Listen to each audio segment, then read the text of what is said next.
Hey, again, what's with the darkness? It's very bright in here. I don't know.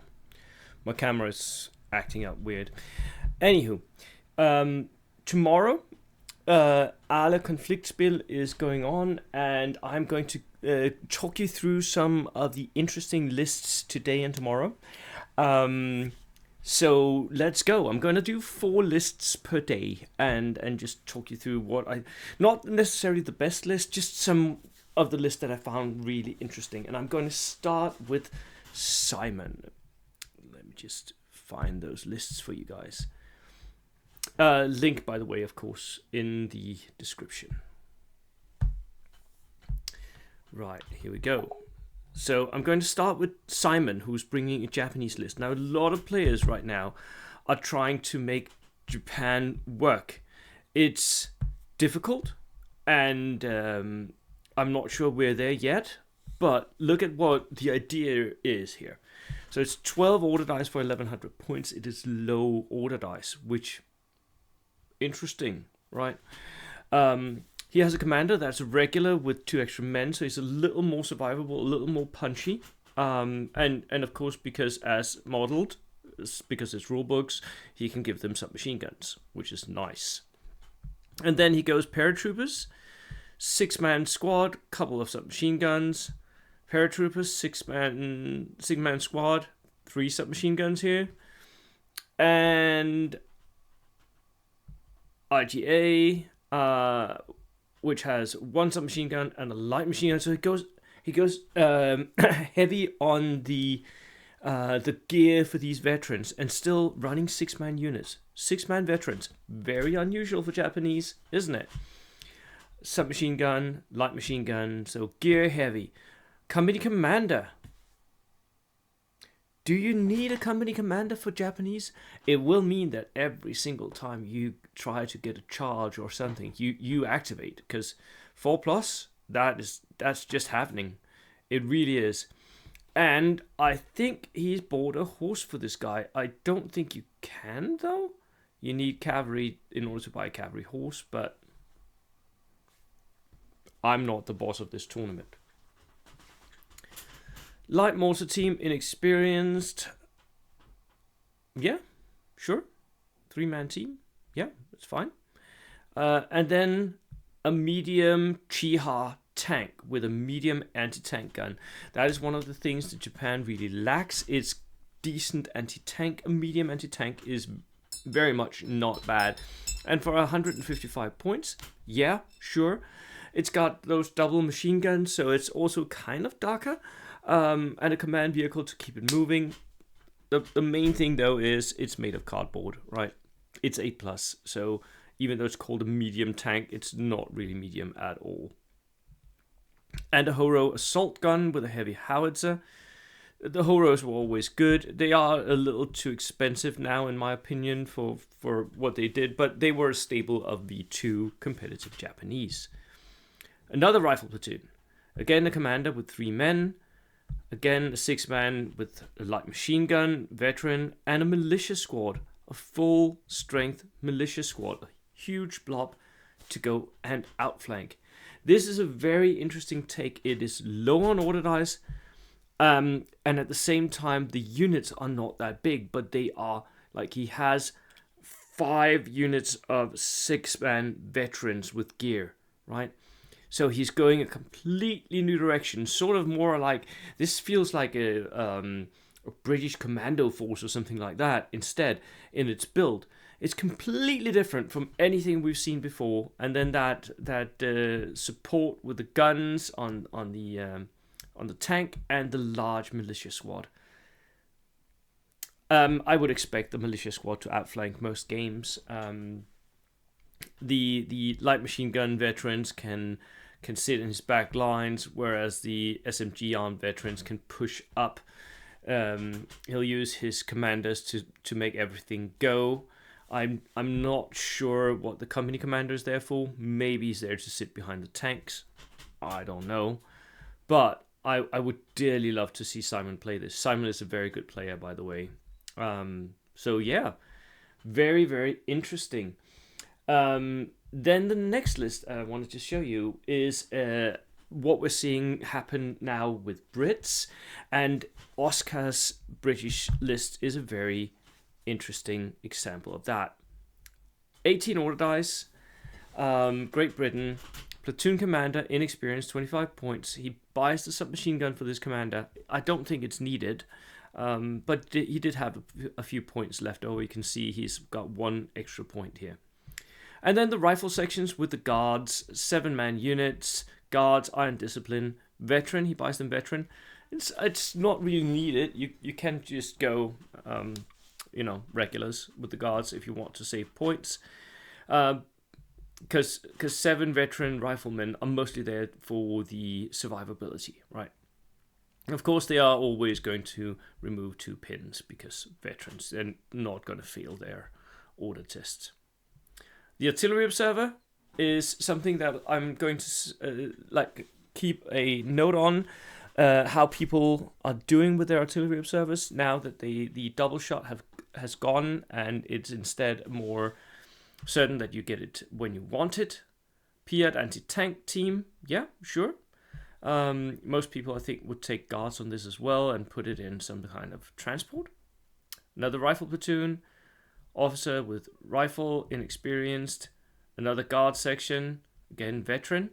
And a home guard section here with an automatic rifle, the BAR. I would normally not buy automatic rifles for my home guard because I don't want them to fight in any sense of the word, but they are green, so if they do get upgraded, it would be nice for them to have something to do. Heavy weapons platoon support all of this, so an inexperienced rifleman, medium machine gun teams, guards on both of these, so they remove 2 pins, which is nice. I'm not sure it's needed. Let us know, Oscar, if you watch this video and after the tournament, let us know how this performed. My main worry is they're regulars and they've only got 3 men. If they get hit, they're more than likely to just lose a couple of guys, right? So the pin thing is maybe not that beneficial. I don't know. We'll see. Light mortar. Boys AT rifle. Oh, look at the spamming of AT rifles. That is great. Love it. Put these on outflank. And an armored platoon here with a Death Star tank, 235 points for a Sherman. That's the one with the heavy heavy AT gun. So it's a tank hunting 9+ tank. And a stack count AA with the turret-mounted heavy machine guns. I'm not myself sold on the turret-mounted heavy machine gun stack count, but again, I'm willing to be persuaded that this is good. It's 6 shots plus 1 to penetrate. Maybe. I would most of the time rather have an autocannon, but maybe that's just me. 125 point is pretty cheap, and it's a good flanker to pair with your Death Star that's clearly going to roll into the center of the table. The only thing I'm sort of lacking in this list is 1 or 2 transport for a Piat or an officer or something. But the veterans are clearly there to make sure that everything just moves when it needs to, and that +3 from the officers, yeah. Most of the time, everything is going to move. Just keep the officers behind area terrain. That's one of the reasons why I wouldn't buy weapons for them. I would cut down on their weapons. I would get them pistols, because you're never ever going to shoot them, because they're going to stand there stupidly and get shot back and die.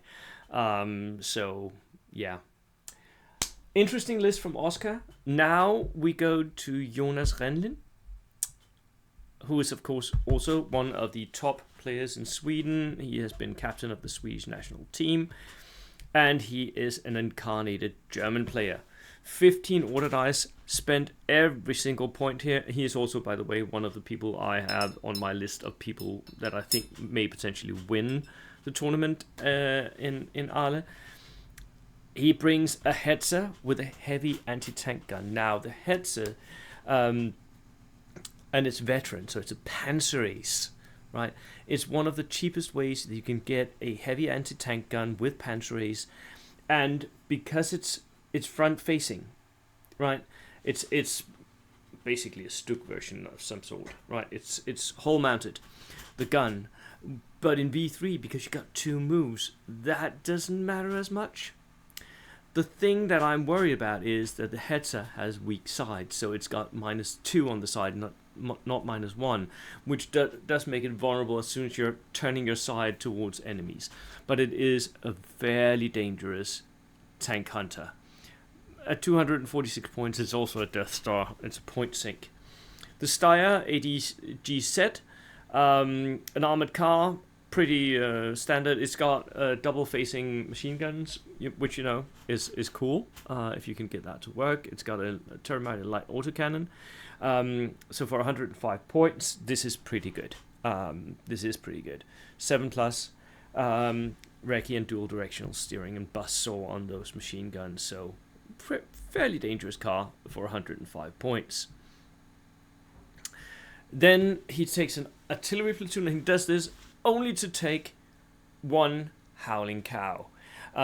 This will mean that his enemy will want to spread out. He doesn't need to get many kills with this.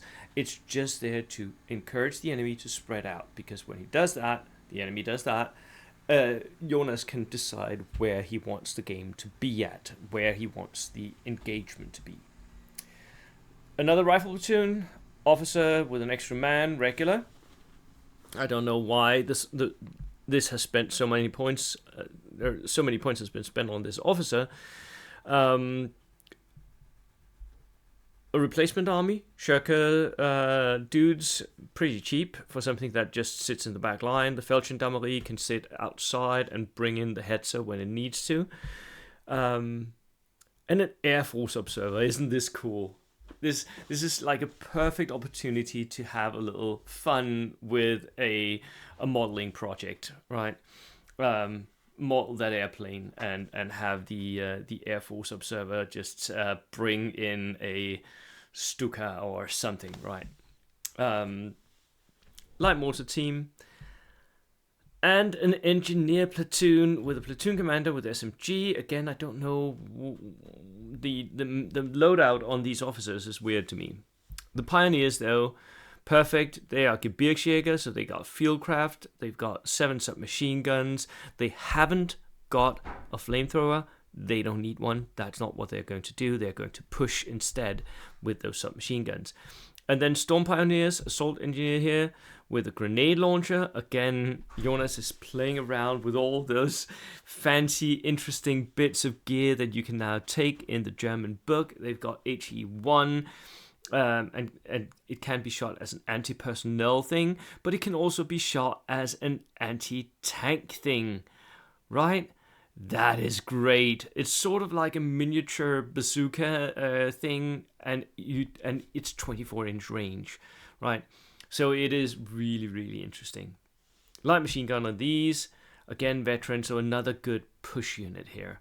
And then a couple of Eintos Flammenwerfers, the one-shot flamethrowers, brilliant. Love these. They're very dangerous. They just need a half track, which is right there, right? So, Jonas, a very interesting list. A bunch of things where I think this is maybe not optimized, but knowing Jonas, he knows what he's doing. He knows what he wants to do with this list and what he has fun with. So I think he could do really well. The final list I wanted to show you is from Johan Björkman. And it's a Soviet list, and it's a high orderized list. So again, I'm trying to show you the breadth of the meta here, what people are thinking about the game right now, how they are approaching it from very different angles. 23 order dice, right? So we've had one at 12, and this one is at 23. 11 order dice more, same points value, right? So we have an inexperienced platoon commander. This one, as depicted on model, has an SMG, I think. So, and then inexperienced dudes, 9-man rifles. So he's bought extra dudes and given them rifles as well. inexperienced people's militia, partisan squads, etc. 9 man. So this is Horde territory. That's 1, 2, 3 9-man units. So we're at 27 dudes just in these 3 units.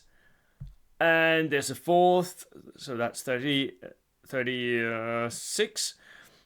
That's a lot of dudes to chew through. Are they good? No, definitely not. But when you have this many units, they start to become interesting because some of them will get to activate. You can't shoot all of them before he gets to activate, right? An artillery observer means that you're also pinned down, and he has 3 dudes in that one, so he can actually go hunt stuff with the SMGs afterwards. As is the sniper team, so that's 2 infiltration, double anti-tank teams here, 3 anti-tank teams with rifles, anti-tank rifles, brilliant. The anti-tank rifle is just so damn good. It's a better version of a sniper in my opinion, and it's really good on the outflank. If you can get those within 6 inches of an enemy tank, they are deadly, especially if you can get them in the rear of that enemy tank. Light mortars, because it's always useful. And an engineer platoon here, and this is where he is going to spend all those extra dice. He's going to spend it on the engineers, making them go. So platoon commander with a pistol, engineer squad with a flamethrower and 3 submachine guns. These guys need some sort of transport. Engineers, again, 3 submachine guns and a flamethrower. Why the 1 rifle? Because he needs 1 guy to be the loader. And Bren carriers, 1, 2 of those to transport the engineers in. Perfect. So we have a horde. They're supported by the support weapons. You have the bombardment preceding them. And then you have the engineers to throw up against anything that threatens your infantry's front line. Perfect. I love it. 3rd rifle platoon here is we have an officer pistol. And then more militia, so we have 2 extra militia units here.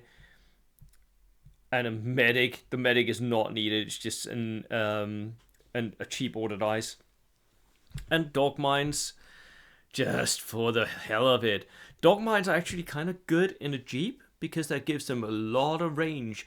And if you put in an officer with them in the jeep, then you can snap to the jeep and the dog mine, and the dog mine can go and kill that 1 tank that is threatening your lines. Brilliant. I love it. This is so good.